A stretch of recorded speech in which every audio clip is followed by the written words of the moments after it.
ஏய் மொக்கா வரேன்ப்பா சொல்லுப்பா என்னப்பா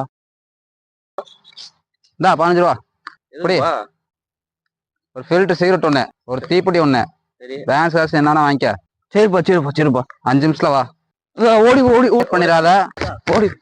A few moments later. நமக்கா வாங்கிட்டியா? வாங்கிட்டு இந்தாப்பா தீப்பெட்டி இந்தாப்பா. உனக்கு என்ன வாங்கினா? பூமர் வாங்கிட்டேன்பா. சரி கிளம்பு. அப்பா அப்பா பார்த்தோம்பா கடையில. யாரப்பா? உங்க அப்பா தான். என்ன சொன்னாரு? அப்பா ஒன்னும் சொல்ல, நான் தான் அரி சிகரெட் கேட்டாப்பா அப்படின்னு சொல்லிட்டு 5 நிமிஷம் வர சொன்னா குடுக்குன்னு ஓடி வந்துட்டேன். அப்பா பார்த்தா பேசணும்னு சொல்லிட்டு அப்பா நினைக்கிறான்னு சொல்லுப்பா. எனக்கு